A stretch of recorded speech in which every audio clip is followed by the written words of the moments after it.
আসসালামু আলাইকুম রহমতুল্লাহি বারাকাতু। প্রিয় শিক্ষার্থীবৃন্দ, সবাই কেমন আছেন? আশা করি আল্লাহ তাআলার রহমতে সবাই ভালো রয়েছেন। আলহামদুলিল্লাহ, আমিও আল্লাহ তাআলার রহমতে যথেষ্ট পরিমাণে ভালোই রয়েছি। তো প্রিয় শিক্ষার্থীবৃন্দ, আগামী 12 তারিখে যেহেতু আমাদের ফারাইজের পরীক্ষা, তো সেই পরীক্ষাকে সামনে রেখে আমরা আজকে আপনাদের সম্মুখে 2019 এবং 2017 সালে আসা একটি বোর্ড কোশ্চেনের সমাধান করব, অর্থাৎ একটি মোনাসাকা করব। তো শুরু করা যাক। এখানে একটা প্রশ্ন আছে। প্রশ্নে বলা হয়েছে যে মাতা রজুলুন আন জাউজাতিন ওয়া বিনতিন ওয়া আবওয়াইনি ওয়া আম্মিন সুম্মা মাতাতি জাউজাতু আন বিনতিন ওয়া উম্মিন ওয়া ইবনাইনি সুম্মা মাতাল ইবনু আন আখিন ওয়া উখতিন ফাকাইফা তাসহিহু ওয়াল মুনাসাখা। প্রশ্নে বলছে মাতা রজুলুন, একজন ব্যক্তি মারা গেছেন, আন জাউজাতিন, তার স্ত্রী রেখে, ওয়া বিনতিন, এবং তার কন্যা রেখে, ওয়া আবওয়াইনি, এবং তার পিতামাতা রেখে, ওয়া আম্মিন, এবং তার চাচা রেখে, সুম্মা মাতাতি জাউজাতু, এরপর আবার স্ত্রী মারা গেছে, আন বিনতিন, কন্যা রেখে, ওয়া উম্মিন, মাতা রেখে, ওয়া ইবনাইন, এবং দুই পুত্র রেখে, সুম্মা মাতাতিল ইবনু, এরপর আবার ছেলে মারা গেছে, আন আখিন ওয়া উখতিন, ভাই এবং বোন রেখে, ফাকাইফা তাসহিহু ওয়াল মুনাসাকা। এখন তাসহিহ এবং মুনাসাকা কিভাবে হবে সেটা বলতে বলছে। তো আমরা এখানে তিনটা পার্ট, একটা হচ্ছে মাতা রজুলুন আন জাউজাতিন ওয়া বিনতুন ওয়া আবওয়াইনি, এটা একটা পার্ট, ওয়া আমিন, এটা একটা পার্ট, এবার সুম্মার পরে থেকে আরেকটা পার্ট, এরপর তৃতীয় যে আবার সুম্মা আছে এই থেকে আরেকটা পার্ট। আমরা এটাকে তিন ভাগে ভাগ করে, তিনটা পার্টে ভাগ করে আমরা অঙ্কটা করব। তো শুরু করা যাক। জি, আমরা এখানে দেখতে পাচ্ছি একজন ব্যক্তি মারা গেছেন, তিনি রেখে গেছেন কি আনজাউজাতিন, স্ত্রী রেখে গেছেন। তাহলে আমরা লিখলাম স্ত্রী। এরপরে উনি আরো রেখে গেছেন ওয়া বিনতিন, এবং কন্যা রেখে গেছেন কন্যা। এরপরে তিনি আরো রেখে গেছেন ওয়া আবওয়াইন, পিতা এবং মাতা, পিতা, এই জায়গায় লিখলাম মাতা। এরপর তিনি আরো রেখে গেছেন ওয়া আম্মিন, এবং চাচা, এই চাচা আমরা লিখলাম। তাহলে প্রশ্নে কি বলছে? মাতা রজুলুন আনজাউজাতিন, প্রথম অংশে মাতা রজুলুন আনজাউজাতিন ওয়া বিনতিন ওয়া আবওয়াইন, প্রথমে তিনি রেখেছেন স্ত্রী, ওয়া বিনতিন কন্যা, ও আবওয়াইন অর্থাৎ পিতা মাতা, এরপরে উনি আবার রেখেছেন চাচা। তাহলে এক্ষেত্রে আমরা মাসালা কত দ্বারা দেব সেটা আগে তাদের, অর্থাৎ যে জাবুল ফুরুজ যারা রয়েছেন তাদের অংশ, নির্ধারিত অংশগুলি দিয়ে দিই। এখানে স্ত্রী নির্ধারিত অংশ কিভাবে? আমরা স্ত্রী অবস্থার মধ্যে পরিস্থিতি, যদি মৃত ব্যক্তির ছেলে মেয়ে থাকে অর্থাৎ সন্তান সন্ততি থাকে, তাহলে স্ত্রী পাবে হচ্ছে সুমুন, অর্থাৎ 8 ভাগের 1 অংশ। তাহলে আমরা স্ত্রীকে দিলাম 8-এর 1 অংশ। এরপর কন্যা যদি একজন হয় তাহলে সেভাবে কি নিষ্প, অর্থাৎ 2 ভাগের 1 অংশ, আমি 2 ভাগের 1 অংশ দিলাম। এরপর হচ্ছে মৃত ব্যক্তির পিতা আছে, অর্থাৎ যদি মৃত ব্যক্তির সন্তান সন্ততি থাকে অর্থাৎ কন্যা থাকে, তাহলে মৃত ব্যক্তির পিতা কি পাবে? সুদুস মাল আসাবা, অর্থাৎ সুদুসও পাবেন আসাবাও পাবেন। আমরা প্রথমে একবার সুদুস দিয়ে দিলাম। এরপর রয়েছে মৃত ব্যক্তির মাতা। তা আমরা মাতার অবস্থার মধ্যে বলছিলাম যদি মৃত ব্যক্তির সন্তান সন্ততি থাকে তাহলে মাতা পাবে কি? সুদুস, অর্থাৎ তাও 6 ভাগের 1 অংশ। আর এখানে যেহেতু মৃত ব্যক্তির পিতা আছে এই জন্য চাচা মাহরুম, চাচার কোনো অংশ নাই। তো এবার আমরা লসাগু করি। 8, 2, 6, 6 এগুলো লসাগু করি। যে আমি এগুলো লসাগুর জন্য একটা পেজ নিচ্ছি। হ্যাঁ, তাহলে আমরা এখানে যথাক্রমে 8, 2, 6, 6 এর লসাগু করবো। তাহলে লসাগু দিলাম। আমরা এখানে যদি 2 দ্বারা দিই তাহলে 2 8-এর মধ্যে যাচ্ছে কবার? 4 বার। 2 2 এর মধ্যে যাচ্ছে 1 বার, 6 এর মধ্যে যাচ্ছে 3 বার, এই 6 এর মধ্যে যাচ্ছে 3 বার। তাহলে আবার এখানে আমরা আবার লসাগু দিই। তো এখানে যেহেতু 3 2টা আছে, 2 বার আছে, তাহলে আমরা 3 দিয়ে দিই। 4 নেমে গেল, 1ও নেমে গেল। 3 3 এর মধ্যে যাচ্ছে 1 বার, আবার 3 3 এর মধ্যে যাচ্ছে 1 বার। এখন তো আর লসাগু যাচ্ছে না, কারণ এখানে সংখ্যা আছেই শুধু একটা, তাও 4। তাহলে আমরা গুণ করে ফেলি। 1 1 1 4 1 4, 3 4 12, 12 2 24, অর্থাৎ 4 গুণ 3 গুণ 2 ইজ ইকুয়াল টু 24। তাহলে আমাদের মাসালাটাও হবে 24। আমরা এখানে 24 দ্বারা দিয়ে দিলাম মাসালা। এবার আমরা অংশগুলো যথাক্রমে স্ত্রী, কন্যা, পিতা, মাতার মাঝে ভাগ করে দেব। তাহলে এবার আমি 8কে যদি 24-এর মধ্যে ভাগ করি তাহলে 3 8 24 কবে যাচ্ছে? 3 বার। তাহলে আমি এখানে দিলাম 3, স্ত্রী পাচ্ছে 3। এবারে কন্যার এখানে দিলাম 2 আছে না, তাহলে 2কে যদি আমি 24 দ্বারা ভাগ দিই তাহলে 12 2 24, তাহলে কন্যা পাচ্ছে কত? 12। এখানে মাথার এখানে আছে অংশ লসাগু কত 6, তাহলে 6 কি থেকে যদি আমি 24 দ্বারা ভাগ দিই 424, তাহলে কত 4 পাচ্ছে। আবার এখানে আছে কি মাথা, তাহলে মাথার এখানে তাও আছে কত হর কত 6, তাহলে আমরা 6 কে যদি 24 দ্বারা ভাগ দিই তাও যাচ্ছে কয়বার 4 বার, 424 হয়ে গেছে না। তাহলে এবার দেখেন 4 4 8, 8 12 20, 20 আর 3 কত 23, তাহলে এক থেকে গেল না, একটা পেয়ে যাবেন পিতা আসাবা হিসেবে। পিতা এখানে এক পেয়ে গেছেন কি হিসেবে, আসাবা হিসেবে, অর্থাৎ পিতার অংশ এখানে কত টোটাল 5। এবার আমাদের প্রথম অংশ শেষ, এবার আমাদের প্রথম অংশের কাজ শেষ। এবার আমরা দ্বিতীয় অংশ করব, ঠিক আছে। তাহলে এখানে দেখেন দ্বিতীয় অংশ কি বলছে, সুম্মা মাতাতি জাওজাতু, স্ত্রী মারা গেছেন, আন বিনতিন ওয়া উম্মিন, কাকে রেখে, একটা কন্যা রেখে এবং মাতা রেখে ইবনে, এবং দুইটা পুত্র রেখে। তাহলে স্ত্রীটা কি মৃত, আমি স্ত্রী এখানে দিলাম কি মৃত দিলাম। তাহলে স্ত্রী মারা যাওয়ার পর তিনি রেখে গেছেন কাকে কাকে, স্ত্রী মারা যায় তিনি রেখে গেছেন আন বিনতিন কন্যা, আরো রেখে গেছেন মাতা, মাতাও লিখলাম। এরপরে তিনি আরো রেখে গেছেন ইবনাইন, এবং পুত্র, দুইটা সন্তান, দুইটা পুত্র। তাহলে পুত্র একজন, এই পুত্র আরেকজন, দুইজন, ঠিক আছে। তাহলে স্ত্রী মারা গেছেন, তিনি রেখে গেছেন কাকে, বিনতিন ওয়া উম্মিন ওয়া ইবনাইন, কন্যা, মাতা এবং দুই পুত্র। তাহলে এক্ষেত্রে আমরা এই দিই, এখানে কন্যা এবং পুত্র নির্ধারিত কোনো অংশ নাই। আমরা ওই ছেলেমেয়ের অবস্থার মধ্যে পড়ছিলাম, যদি অর্থাৎ মৃত ব্যক্তি যদি এই কন্যা আর পুত্র ওজন কি ভাই বোন ইয়ে না, তাহলে ওরা তো আসা হিসেবে পাবে লিজাক্রিম হাজির শ্রেণী ভিত্তিতে। ওদের যেহেতু নির্ধারিত কোনো অংশ নেই, তাহলে ওদেরটা বাদ। এখানে মাতার নির্ধারিত অংশ আছে শুধু, তাহলে মাতার নির্ধারিত অংশ হলো যে সুদুস, অর্থাৎ 6 ভাগের 1 অংশ। তাহলে আমরা মাতাকে এখানে সুদুস দিলাম। তাহলে এখানে মাসালাটা হবে, মাসালা হবে হচ্ছে 6, কত 6। তাহলে এবার 6 এর 6 ভাগের 1 কত 1, মাথা এখানে পেয়ে গেল 1, আর আছে কত 5। তাহলে এবার 5টাকে আমরা পুত্র কন্যা এদের মাঝে ভাগ করে দেব। তাহলে আমরা এখানে যদি কন্যাকে যদি 1 দিই, তাহলে পুত্ররা অবশ্যই 2 পাবে, এই পুত্র পাবে 2, এই পুত্র পাবে 2, তাহলে 2 2 4, আর এখানে 5, হাত থেকে 5, আর এখানে কত 1 6, তাহলে 5 আর 6, ঠিক আছে না। তাহলে 2 2 4 5 6, মাসালাও 6 দের হয়ে গেছে। তাহলে এখানে আমরা একটা জিনিস লিখতে হবে, হাত, অর্থাৎ হাতের একটা সংখ্যা লিখতে হবে আর কি। হাতের আছে কত, স্ত্রী মারা গেছে না, স্ত্রী মারা যাওয়ার পর তার একটা নির্ধারিত সম্পত্তি রয়ে গেছিল, সেটা হলো কত 3। এই 3টাকে আমরা হাতের সংখ্যা দ্বারা উল্লেখ করছি আর কি। অর্থাৎ এটাকে আরবিতে বলা হয় মাহফিল ইয়াদি, অর্থাৎ যা হাতের মধ্যে থাকে, আমরা বাংলাতে লিখছি হাতে। এবার আমরা এখানে 3 এবং 6, অর্থাৎ ফারাইজের মধ্যে কয়েকটা নিসবত আছে, নিসবতে তাদাখুল, নিসবতে তামাসুল, নিসবতে তাওয়াফুক, নিসবতে তাবায়ুন, এই আর কি। তো এখানের মধ্যে যে 3 দ্বারা যেহেতু 6কে ভাগ যাচ্ছে, তাহলে 3 6 এর মধ্যে কবার যাচ্ছে 2 বার, 3 2 6, এই 2, আর এখানে 3 1 3, 3কে যদি আমি 3 দ্বারা কাটি তাহলে 3 1 3, তাহলে এগুলো হচ্ছে উফুক, এগুলোকে ফারাইজের পরিভাষায় উফুক বলা হয়। এই 1 উফুক, আবার এখানে 2টাও উফুক, জি। এবার আমরা অর্থাৎ মাসালার যে উফুক আছে, উফুকগুলোকে উপরের সংখ্যাগুলোর সাথে গুণ করে দিব, আর হাতের যে উফুক আছে, উফুকটাকে নিচের সংখ্যাগুলোর সাথে গুণ করে দিব।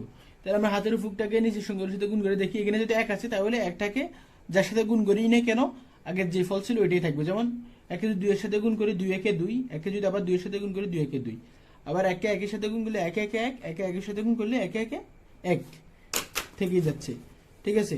এবার হচ্ছে আমরা যে মাসালা যে উফুক আছে, উফুকটাকে গুণ করব। তাহলে এই উফুক, এখানে উফুক আছে কত 2, 2কে যদি আমরা 3 এর সাথে গুণ করি, সরি এখানে তো স্ত্রী মৃত, তাহলে ওনার এখানে উফুকের সাথে গুণ হবে না। তাহলে এখানে কন্যা আছে না, কন্যা তো জীবিত, তাহলে কন্যার সাথে যদি আমি এই 2 উফুকটাকে গুণ করি, 12 গুণ 2 সমান সমান কত, 12 2 24। আর এখানে পিতার অবস্থা আছে না, তাহলে পিতার এখানে যদি পিতার সংখ্যা আছে কত, সম্পত্তি কত 5, তাহলে 5 এর সাথে যদি আমি 2 গুণ করি, 5 2 10, ঠিক আছে না। এবার মাতা কত পাইছে 4, তাহলে 4কে যদি আমি 2 দ্বারা গুণ করি, তাহলে কত 4 2 8, ঠিক আছে। তাহলে আমরা এই জায়গায় ইয়ে করব, তাহলে আবার নিচের সঙ্গে সাথে গুণ করে ফেলছি না, তাহলে এবার উপরের সাথে গুণ করি। তাহলে 2কে যদি আমি 24 দ্বারা গুণ করি, তাহলে কত 24 2 24 গুণ 2 সমান কত 48, অর্থাৎ এটা হচ্ছে তাসহি।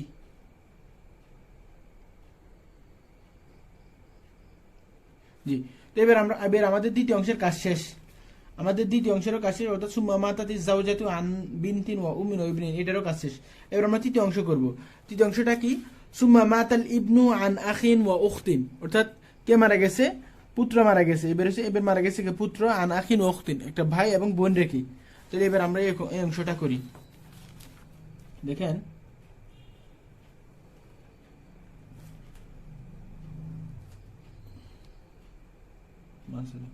এখানে মারা গেছে কে? পুত্র না?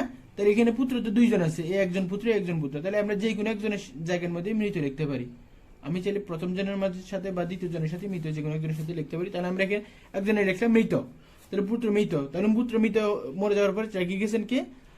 ইবনু আন আখিন ওয়াক্তিন, ভাই এবং বোন। তাহলে এই জায়গায় লিখলাম ভাই, আর এই জায়গায় লিখলাম কি? বোন। ঠিক আছে? তাহলে এখানে মাসালা কত দ্বারা হবে সেটা দেখতে হবে আমাদের। আগে আমরা হাতে কত আছে সেটা লিখি। মাসালার থেকেও আমরা আগে হাতে কত আছে সেটা লিখি। হাতে আছে কত? পুত্র মারা গেছে না, তাহলে সে সম্পত্তি রেখে গেছে কত? 2, অর্থাৎ মুফত মাহফিল ইয়ে দিয়ে আর কি। তাহলে এখানে এবার আমরা মাসালা দিই। অর্থাৎ এখানে যেহেতু ভাই আর বোন আছে, ওদের তো নির্ধারিত কোনো অংশ নাই, ওরা সাবে হিসেবে সম্পত্তি পাবে। তো আমরা এখানে ফর এক্সাম্পল যদি আমরা এখানে বোনকে যদি 1 দিই তাহলে ভাইকে অবশ্যই 2 দিতে হবে। বোনকে যদি আমরা 2 দিই ভাইকে অবশ্যই 4 দিতে হবে। বোনকে যদি আমরা 5 দিই ভাইকে অবশ্যই 10 দিতে হবে। অর্থাৎ বোন যা পায় ভাই তার ডাবল পাবে। অর্থাৎ পবিত্র কোরআনে আল্লাহ তাআলা বলেছেন লিযাকারি মিসলু হাজ্জিল উনসায়াইন, এই ভিত্তিতে। তাহলে আমরা একদম নিম্ন সংখ্যাটা দিই। যেমন বোনকে দিলাম কত?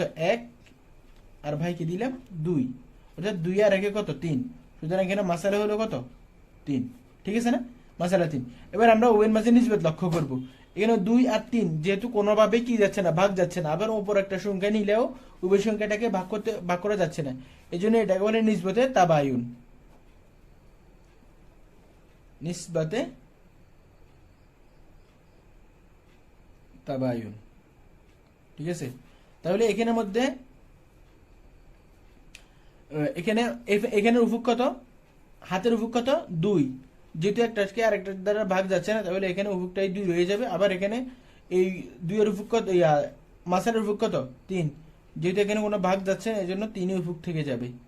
ঠিক আছে? মাসালাটাই উফুক, এখানে আবার হাতের ইয়ের সংখ্যাটাই উফুক। এবার আমরা হাতের উফুকগুলোকে নিজের সংখ্যাগুলোর সাথে গুণ করবো এবং মাসার উফুকগুলোকে উপরের সংখ্যাগুলোর সাথে গুণ করবো। তাহলে 2কে যদি আমি একের সাথে গুণ করি, 2 গুণ 1 সমান কত? 2। এবার আমরা ভাই 2কে যদি 2 এর সাথে গুণ করি, সমান 2 গুণ 2 সমান কত? 4। ঠিক আছে না? এবার এসে আমরা মাসালার উফুকগুলোকে নিয়ে উপরের সংখ্যাগুলোর সাথে গুণ করবো। তাহলে 3কে যদি আমরা 1 এর সাথে গুণ করি, 3 গুণ 1 সমান কত? 3 একে 3। এবার আমরা মাথার এখানে যদি গুণ করি, তাহলে 3 গুণ 1 সমান কত? 3 একে 3। ঠিক আছে না? এবার এখানে ভাই তো একজন মৃত, 3-এর এখানে গুণ হবে না। ভাই আর একজন আছে না, ওনার এখানে হবে, অর্থাৎ পুত্র আর কি। তাহলে 3 গুণ 2 সমান কত? 3 গুণে কত? 6। ঠিক আছে? এবার হচ্ছে আমরা 3কে উপরের সংখ্যাগুলোর সাথে গুণ করবো। 24-এর সাথে যদি আমি 3 গুণ করি, তাহলে 24 গুণ 3, তাহলে 3 4 12, 12 2 হাতে আছে কত? 1, আর 3 2 6, 6 এর হাতে রাখে কত? 7, 72। তাহলে আমরা 3কে যদি 10-এর সাথে গুণ করি, 3 গুণ 10 সমান কত? 3 10 30। এবার আমরা এখানে 3কে মাত্রা এখানে সাথে গুণ করি, 3 গুণ 8 সমান কত? 3 8 24, 3 8 24। এবার আমাকে 3কে যদি 48-এর সাথে গুণ করি, 48 গুণ 3 সমান কত থাকবে? 3 4 3 8 24, 24-এর 4 হাতে আছে কত? 2। এবার 3 4 12, 12 আর হাতে 2 কত? 14। তাহলে 144। তাহলে 144 হয়ে গেছে না? এবার 144 হয়েছে। এবার আমরা এই 144 সংখ্যাটাকে নিম্নে যে যারা জাবিল ফুরুজ আছেন তাদের যে নির্ধারিত তারা যে অংশ পাইছেন, এই অংশগুলোর সাথে যোগ করে এখানে যে 144 এটা মিলে কিনে দেখবো। অর্থাৎ এগুলো আমরা এগুলোকে যোগ করার জন্য একটা সাংকেতিক চিহ্ন ব্যবহার করবো। আমি এখানে ব্যঞ্জন বর্ণগুলো ব্যবহার করছি, আপনারা চাইলে অন্য কোনো সংখ্যাও ব্যবহার করতে পারেন বা যে কোনো সাংকেতিক চিহ্ন ব্যবহার করতে পারবেন, সেটা অ্যাজ ইউ উইশ। তাহলে আমরা এখানে কন্যা যে এখানে স্ত্রী মৃত না, তাহলে মৃত ওর অংশটা যোগ হবে না, এখানে কন্যার অংশটা যোগ হবে। তাহলে কন্যা এখানে কত? কন্যাকে দিলাম আমি ক। ঠিক আছে? এবার এখানে পিতা আছে না, পিতাকে দিলাম খ। অর্থাৎ আমি বুঝার জন্য লিখতেছি আর কি, আপনি চাইলে অন্যটাও লিখতে পারেন। এবারে মাতা আছে না, মাতার এখানে কি দিলাম? গ। ঠিক আছে? এবারে এখানে কন্যা আছে না, কন্যাকে দিলাম ঘ। এবারে মাতা আছে না, মাথায় কি দিলাম? ও। ঠিক আছে? এরপরে এখানে পুত্র আছে না, পুত্র তো মৃত, তাহলে তার এখানে কোনো ইয়ে পাবে না, এই ছেদ তার অংশগুলো তো যোগ হবে না। তাহলে পুত্র তো আরেকজন আছে, সে তো জীবিত, তাহলে তাকে দিলাম কত, চ। ভাই আছে না, ভাইকে দিলাম কত, বর্গীয় জ। আচ্ছা চ, ভাই আছে না, ভাইকে দিলাম ছ, এর বোনকে দিলাম বর্গীয় জ। অর্থাৎ আমি এখানে বুঝানোর জন্য দিছি, আপনারা চাইলে ABCD বা যে কোনো সাংকেতিক চিহ্ন ইউজ করতে পারেন। এবার আমি এই অংশগুলোকে যোগ করে দেখব। আল মাবলাগ, এটাকে সংক্ষেপে বলা হয় আল মাবলাগ। মাবলাগ মানে হচ্ছে যোগফল। এখানে ক কত পাইছে, ক পাইছে কত, 72, ঠিক আছে। খ কত পাইছে, তাহলে ক পাইছে 72, খ পাইছে 30। এবার আমরা গ দিই, গ পাইছে কত, 24। এবার আমরা দিই ঘ পাতে কত পাইছে, 3। এবার হচ্ছে ও কত পাইছে, তাও 3। এবার দিয়ে হচ্ছে চ কত পাইছে, 6। এবার আমরা দিলাম ছ কত পাইছে, 6 পাইছে 4। এবার আমরা দিলাম বর্গীয় জ কত পাইছে, বর্গীয় জ পাইছে 2। এবার আমরা এইগুলোকে যোগ করব। তাহলে আমরা যোগ করি, 4 দিকে 6, 6 6 12, 12 3 15, 15 3 18, 18 4 23, 18 4 22, 22 2 24, 24 এর 4, হাতে আছে কত, 2। তাইলে হাতের 2, এই 2 4, 2 2 4, 4 এর 3 7, 7 7 14, 144। তাহলে দেখেন এই মাবলাগের 144 আর তাসহিহের 144 দুইটা মিলে গেছে না, দুটো তো মিলে গেছে। তাহলে আমাদের অঙ্কটা কি হয়েছে নাকি হয় নাই আমরা এখন বুঝতে পারছি কি দ্বারা, এই অংশগুলো যোগ করার পর আর তাসহির সংখ্যাটা যোগ করার পর আমরা বুঝে গেছি যে আমাদের অঙ্কটা হয়ে গেছে। তো এই ছিল আমাদের আজকের ক্লাস। তো সবাই আমাদের সঙ্গে থাকবেন এবং আমাদের ভালো লাগলে আমাদের চ্যানেলটি সাবস্ক্রাইব করবেন। তো সকলের সুস্বাস্থ্য এবং দীর্ঘায়ু কামনা করে আমার আজকের লেসন এখানে শেষ করছি। আসসালামু আলাইকুম ওয়া রাহমাতুল্লাহি ওয়া বারাকাতুহু।